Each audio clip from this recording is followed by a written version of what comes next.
dagaalo culus oo ka bilowday waqooyiga dalka Ethiopia TPLF oo ku dhawaaqday dagaal wadan ah oo ilaa Addis Ababa lagu soconayo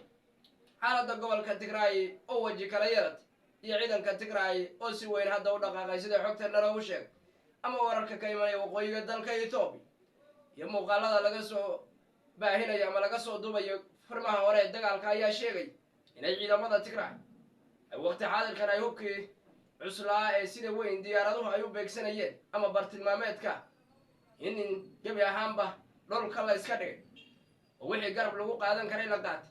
loona jihaystay dhinaca Addis Ababa xogaha ayaa sheegaya inay diyaarada drones ay ciidamadu wataan oo sahan badan sameynaya dhul aad u buuro badanna hadda la isla galay dhawaaqa hubka culusna laga maqlayo guud ahaan deegaanka Amxaarada intiisa badan dowladda Ethiopia ayaa weli sii wada duqeymaha xadaafka ay la beegsanaysa xarumaha dowladda Tigray kabihaanba madaxweynta Tigray ayaa gabaadyo waaweyn raadsaday xaalku waa uu ka sii daraya Gabra Michael ay dowladda Ethiopia ku dhawaaqay inay tallaabo ka qaadi doonto wixii hadda ka dambeeyay dagaalkuna uu toos u bilowday dowladda iyo TPLFna hadda midkii xoog badan uu xabagta goosan doono gobolka Tigray oo dadku ay meelo badan ay ka qaxeen iyo diyaaradaha duqeymaha Ethiopia oo khasaaro ba'an gaadhsiinaya dadka rayidka ah ee Tigray warbaahinta deegaanka Tigray ayaa dhammaanteen shaashada la saaray waa sida Tigray television qoriga iyo calanka Tigray oo saas u garab yaala oo qori baynu maanta wax ku xalinaynaa qalin waa dhacay qori ayaa wax lagu xalinaya hawsha halkaas ay maraysa saraakiishii ugu badnayd oo furmaha hore ku dhimatay sida xogtana loogu sheegay iyo xaaladda oo marka ka dambaysa ka sii daraysa Abiy Ahmed ma iska celin doonaa isbahaysigan aad buu u ballaaran yahay waa TPLF waa Eritrea waa Fano waa Owale waa Masar waa Suudaan waa ururadii dhammaan mucaaradka ahaa ee dalka Ethiopia xataa ONLF ugu tabaryaray oo maanta aan ciidan haysanin laakiin afka ka hadli karta Ethiopia Abiy waxa uu sheegay inuu dhisayo dawlad dunida la jaan qaata oo dadku ku diirsadaan isdhaxfadhigiina uuna sii jiri doonin odaygu wuxuu leeyahay baxthi aan sameynay iyo baaritaan waxaan ku ogaanay waxa aan shacabka la kasban laana waxa gaajada aan uga gudbi laana dhaqaalahan badan iyo miisaaniyadan tira beelkan soo saarayno inay shakhsiyaad gacantooda ku dhacdo dadku inayna dab shidanin guryaha qaar ka mid ah inaan saddexda waqti wax laga cunin dad aad dawlad u tahay xaalkooduna sidaa yahay siday u dagaalamayaan siday kuu difaacayaan siday kuu dooranayaan siday u doonayaan inaad dalka sii hogaamiso waa maya odaygu wuxuu leeyahay waxaa ay khayaamay madaxdii xisbiga halkaa markay taagan tahay TPLF waxay leedahay dalka waa la badbaadin dawlad baana loo dhisi xogta isoo gaadhay ee nin diblomaasi uu sheegay waxaa ka mid ah Tigray inay xataa Addis Ababa qabsaan muhiim ma waa inuu odayga Abiy Ahmed tanaasulo meesha ka baxo Ethiopia la iskugu yeero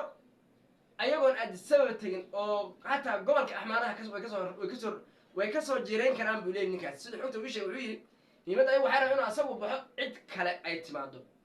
cidda kale ay la jalantigalayaan la fadhiistaan dalka qaabkii loo dhisay ay talada wax ku yeeshaan qudhigoodu ma door bidayaan buu leeyahay dagaal la isku riiqmo oo ilaa Addis Ababa la is eriyado oo dalka dhan hur isku dhaho ma raadinayaan laakiin ciddan la raba in la saaro waa Abiy Ahmed taasoo nin ay sheegay Addis Ababa shirkii National Dialogue wali waa sii socdaa waa la ismari laayahay odayga Abiy ahaa maalmahan waxaa looga fadhiyaa iyo saacadaha soo socda inuu shaaciyo xukuumaddiisa way ka soo hormaraysaa waqtigeeda ayaa la leeyahay sababtoo waqtigu waa ka degdegaya dagaalada socda waxaa loo baahan yahay dawlad complete ah oo dagaalanta ragga hadda xasaanad ma haystaan nin walba waa wasiirkii hore nin walba waa madaxweynihii hore nin walba waa hebelkii hore waa doorashaa la wada galay odaygu waxaa layidhi si deg dega kusoo dhis dowla taliyaashiisa la taliyaashiisa oo Getachew Rida ka mid yahay waxay ku amreen inuu si deg deg ah dowladda usoo dhiso si dowladdaas u shaqayso xafiisyadu loo wareegto isu difaacdo u dagaal gasho soomaaliyana weli way cakiran tahay iyo xaaladda deegaanka soomaalida ayaa faaqadaynaa qodobadaas ee qaar horta barnaamijka sheergareeya meel fogna gaadhsiiya allaigtu waa muhiim muuqaalka iyo fogeynaysa idinkuna aad iyo aad ayaad u mahadsantihiin aynu gudagalno warkeeni oo faahfaahsana xaaladda waqooyiga Itoobiya ayaa kasii daraysa marba markaa ka dambaysa caarka ayaa cirkaas ku sii shareeray kadib markii dagaalo culus ay ka dhex qarxeen ciidanka TPLF iyo dowladda federaalka Itoobiya ciidamada Tigrayga oo gaadiidkii waaweynaa iska dhigay darooniskiina la socon waayay iyo duqeymihii aan kala joogsiga lahayn ciidamada militariga dalka Itoobiya ay sameynayeen ayaa hadda garab rarata noqday hubkii cuslaana garbaha ku qaatay gebi ahaana buuraha ka tallaabay webiyada jiidhaya u holeelay dhanka Addis Ababa Itoobiya oo mar kale uu ka qarxay dagaalkii abid ugu cusla TPLF oo garab ka helaysa dowladda Eritrea garab ka helaysa dowladda Masar garab ka helaysa dowladda Sudan garab ka helaysa Fano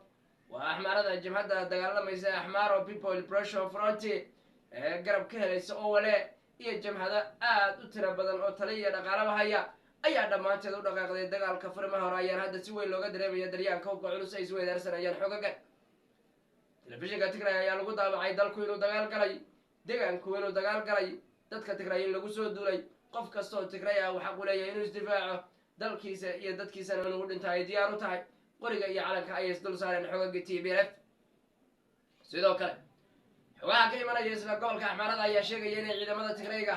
halkaasi si weyn loogu soo dhaweeyay buurahana ka soo tallaabeen iyadoo duqeyntii shalay ay dowladda Itoobiya ay guulo waaweyn ku sheegatay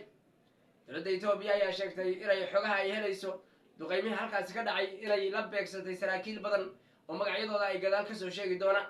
waxay sheegeen taliska lugta inuu halkaasi soo gaadhay ay xogta ay hayeen halkaana lagu shirayay laguna shirinayay saraakiil iyo ciidamo badan oo Tigray ah lana doonayay in weerar iyo dagaal lagu qaado gobolka Wallo magaalada Waldhiya iyo dhulkaasi in gabi ahaanba cagta la mariyo qorshuha laakiin duqeynta halkaasi ka dhacday ayaa la sheegay inay khasaarihii abid ugu cusla loogu geystay ciidamada halkaasi ku shiraya ee saraakiisha ugu badnay xaalka Itoobiya ayaa marba marka ka dambeeya godweyn kusii dhacaya adduunka ayaana si weyn isha ugu haya saacad kasta waxaa dhici kara xaalku sida uu noqon karo iyo gabi ahaanba u dareerka dagaal ee waqooyiga dalka Itoobiya looga dhawaaqay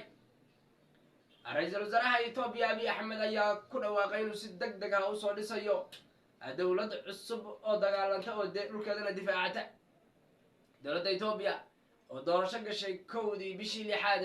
ayaan aminkan la soo dhisin wax dowlad ah noocay dooniba ha ahaatee hase yeeshee xogaga dowladda ayaa xogta ayna soo gaarsiiyeen sheegeen inay la taliyaasha ra'iisul wasaaruhu ay sheegeen in si deg deg ah dowlad loo dhisayo lana magacaabayo golihii wasiirada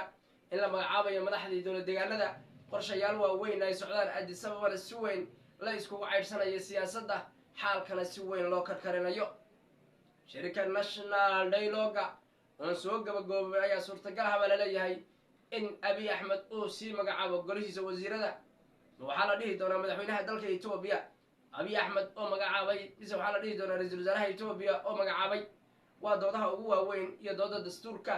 oo noqon doona dalku uu ka guuri doono wixii horeeto una guuri doono dowlad dhexe oo aad u awood badan waa sida xogaha hadda lagu sheegay magaalada Addis Ababa caasimadda dalka Itoobiya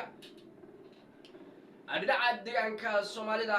shacabku waxay dhagta u taagayaan ishana ku fiirinayaan waxa ka soo bixi doona Addis Ababa iyagoo rajaynaya halkaasi inuu ka iman doono madaxweyne cusub oo Mustafa Maxamed Cumar madaxweynihii hore deegaanka Soomaalida halkaasi ku bedeli doona xogaha ayaa sheegaya inay rag badan halkaasi ku tartamaya inkastoo la leeyahay Cabdi Hurre ayaa banaanka iskeenay xisbiga BBna u sheegay inuu qaban karo xilka madaxweynaha deegaanka Soomaalida waa haddii Mustafa si sharci ah loo dhaafiyay meeshaasi Mustafa iyo Cabdi Hurre oo muddo dheer soo wada ceeshaya ayaa moodaa hadda inay dhabarka isu jeedin doona dhibahana xogaga Axmed Shide iyo Aadan Faarax ayaana dabada ka riixaya balele Cabdi Hurre inuu si weyn u ololeysto kursiga madaxweynaha deegaanka Soomaalida sida uu noqon lahaa dhinaca Soomaaliya dowladda federaalka Soomaaliya ayaa gabi ahaanba lumisay awoodii gobolka Gado Jubbaland ayaana si toos ah gobolkaasi ula wareegtay ciidankii badaxa uu ku sugnaa ee dowladda Soomaaliya ay qaramaysay مدة دير بلحة والدفاع أيانا ستة صوغو دولة جبلان جماعة برامج انت يكوسو جوجوين خلي برامج شركة في الفن قارسية انت مثل كل مدن حقيقة يا سيدي